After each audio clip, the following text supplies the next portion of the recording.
এই ইমানদার এই মোমেনদের আল্লাহ তাআলার দরকার নাই। তার কারণ ১৫০০ বছর আগে জিনাকারের শাস্তি দিয়েছেন কে? আরো জোরে বলতে হবে কে? জিনা করে ফেলেছেন। জিনা করে ফেলার পর বিশ্বনবীজির সামনে হাজির হয়ে গেলেন, বললেন ইয়া রাসূলুল্লাহি আমি তো জিনা করে ফেলেছি। বিশ্বনবীজি তার মুখটা ডান দিকে ফিরায় নিলেন। সেই মহিলা আবার বিশ্বনবীজির ডান পাশে চলে গেলেন, নবীজিকে ডাক দিয়ে বললেন ইয়া রাসূলুল্লাহি আমি তো জিনা করে ফেলেছি। বিশ্বনবীজি আবার তার মুখখানা বাম দিকে ফিরালেন, মহিলা আবার বাম দিকে চলে গেলেন, আবার মহিলা বাম দিকে চলে গেলেন, বললেন ইয়া রাসূলুল্লাহ আমি তো জিনা করে ফেলেছি। আমার নবীজি ডাক দিয়ে বললেন মহিলা তুমি জিনা করো নাই? না হুজুর আমি জিনা করেছি। মহিলা আবার বলছেন হুজুর আমি জিনা করেছি, আপনি আমাকে যতই শাস্তির থেকে বাঁচাতে চান না কেন, আমি দুনিয়ার শাস্তি থেকে বাঁচতে চাই না, আমি জাহান্নামের আগুন থেকে বাঁচতে চাই। জোরে বলি সুবহানাল্লাহ। এইভাবে যখন বললেন বিশ্বনবীজি বললেন ও মহিলা জিনার তো সাক্ষী লাগে 4 জন। কয়জন? 4 জন সাক্ষী লাগে, তোমার তো কোনো সাক্ষী নাই। মহিলা ডাক দিয়ে বলেন ইয়া রাসূলুল্লাহি আমার কোনো সাক্ষীর প্রয়োজন নাই, আমি নিজেই সাক্ষী দিচ্ছি, আমি জিনা করে ফেলেছি এবং ভুল বুঝতে পেরেছি, আমি এখন আমার উপরে শাস্তিটা কার্যকর হয়ে যাক এটা আমি চাই। বিশ্বনবীজি ডাক দিয়ে বলেন ও মহিলা তুমি জিনা করার পর তোমার গর্ভে কোনো সন্তান এসেছে নাকি? মহিলা ডাক দিয়ে বলেন ইয়া রাসূলুল্লাহি সন্তান তো চলে এসেছে। বিশ্বনবীজি ডাক দিয়ে বলেন মহিলা রে তুমি গুনাহ করতে পারো কিন্তু তোমার পেটের বাচ্চা কোনো গুনাহ করে? জোরে বলতে হবে গুনাহ করে? তুমি গুনাহ করতে পারো, তোমার পেটের সন্তান কোনো গুনাহ করে নাই। সুতরাং মহিলা আমি তোমার উপরে আইন কার্যকর করতে পারবো না। তোমার উপরে যদি আইন কার্যকর করতে বলো তাহলে মহিলা তোমার পেটের সন্তান ডেলিভারি হয়ে যাক, তারপরে আসো, তারপরে তোমার উপরে আল্লাহর আইন কার্যকর করা হবে। মহিলা কাঁদতে কাঁদতে বেহুশ হয়ে যাচ্ছেন আর বলছেন ইয়া রাসূলুল্লাহি এই যে আমার সন্তান ডেলিভারি হওয়া পর্যন্ত যে আমি এতদিন বাঁচবো তার গ্যারান্টি কি? বিশ্বনবীজি ডাক দিয়ে বলেন মহিলারে গ্যারান্টি তো আমি নিজেও দিতে পারবো না, কিন্তু আমি দোয়া করে দিলাম আল্লাহ তাআলা তোমাকে যেন সন্তান ডেলিভারি হওয়া পর্যন্ত হায়াত দান করে দেন। মহিলা কাঁদতে কাঁদতে চলে গেলেন বাড়ির দিকে। বাড়ির দিকে চলে যাওয়ার পর মহিলার 2-4 মাস 5 মাস 6 মাস এভাবে করে 10 মাস যখন হয়ে গেল, মহিলা এক পর্যায়ে সন্তান ডেলিভারি করে ফেললেন। ডেলিভারি করার 2 দিন নয় 3 দিন নয় 1 দিন পর বিশ্বনবীজির সামনে হাজির হয়ে গেলেন। হাজির হয়ে বললেন ইয়া রাসূলুল্লাহি এই যে আমার কোলে সন্তান দেখতে পাচ্ছেন, এই সন্তান আমার ডেলিভারি হয়েছে। ইয়া রাসূলুল্লাহ আপনি দেরি করবেন না, আমার আল্লাহ তাআলার আইন আমার উপর কার্যকর করে দেন। তার কারণ আমি দুনিয়ার শাস্তি না নিয়ে মরতে চাই না, তার কারণ আমি জাহান্নামের আগুনে জ্বলতে পারবো না। সুবহানাল্লাহ। এই ভয় কি আমাদের মধ্যে আছে? আজকে আছে? সেই ভয় আমাদের মাঝে নাই।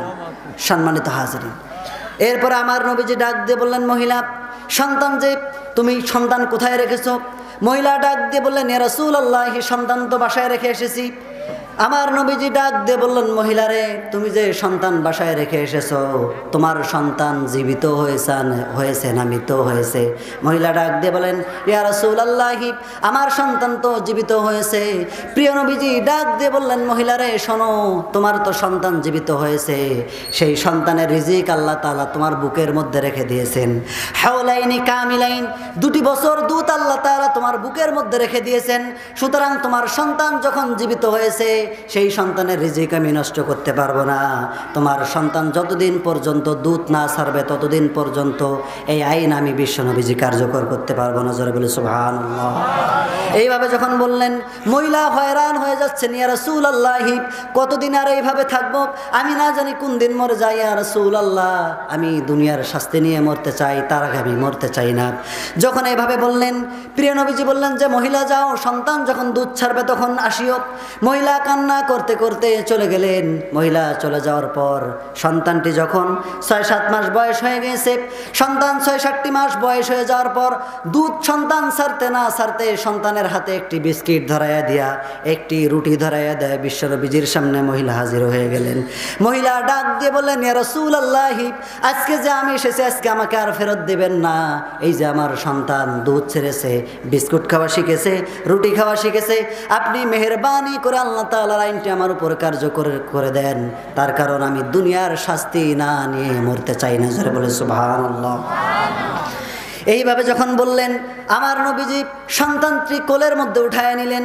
কোলের মধ্যে উঠায় নিয়ে উপস্থিত সাহাবীদেরকে ডাক দিয়ে বলেন, নো সাহাবীরা, এই যে আমার কোলে যেই সন্তান দেখতে পাচ্ছ, সেই সন্তানের লালন পালনের দায়িত্ব যেই সমস্ত ব্যক্তি, যেই সমস্ত সাহাবী যারা গ্রহণ করবে, ফাইয়া ফিল জান্নাতি কাতাইন, দুই নখের মতো পাশাপাশি আমি এবং সেই সাহাবী জান্নাতের মধ্যে থাকবো। সুবহানাল্লাহ বলতে পারলেন না? এইভাবে যখন বললেন, সাহাবীরা দৌড় মেরে বিশ্বনবীজির কাছ থেকে এসে সন্তানটাকে কোলের মধ্যে উঠায় নিলেন। আমার নবীজি সাহাবীদেরকে নির্দেশ দিলেন, ও সাহাবীরা শোনো, এই মহিলাকে উন্মুক্ত মরুভূমির মধ্যে বুক পর্যন্ত পুঁতে দিয়ে ওই মহিলার উপরে হজ জারি করে দাও, আল্লাহর আইন কার্যকর করে দাও। তার কারণ আল্লাহ তাআলা বলেন, কুতিবা আলাইকুমুল কিসাসু ফিল কতলা। আল্লাহ তাআলা বলেন যে ওয়ালা তাকরাবুজ জিনা ওয়া আনতুম সুকারা, তোমরা জিনার নিকটবর্তী হও না। এই যে জিনা করেছে, কোনো জিনাকার বিবাহিত কোনো পুরুষ যদি জিনা করে, তাকে পাথর মেরে শেষ করে দাও, এই আইনটা কার? জোরে বলতে হবে কার? আল্লাহ তাআলার আইন। আর যারা বিবাহ করে নাই, তারা যদি জিনায় লিপ্ত হয়, তাহলে মেআতা জালদা, 100 দোররা মারো, এই আইনটা কার? এই আইনগুলো মনে হয় আমাদের সমাজে আছে নাকি? এই সমাজে আছে? তাহলে তো আপনি কিছু মানলেন আর কিছু মানলেন না, আপনি নিজের মন মতো চললেন।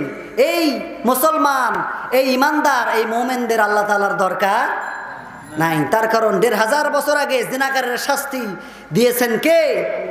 আরো জোরে বলতে হবে কে? যে বিশ্বনবীজি বললেন, ওই মহিলাকে নিয়ে যাও, উন্মুক্ত মরুভূমির মধ্যে পুঁতে দিয়ে তাকে কিসাস, আল্লাহ তাআলার আইন কার্যকর করে দাও। এই আইনটা কার? আল্লাহ তাআলার আইন।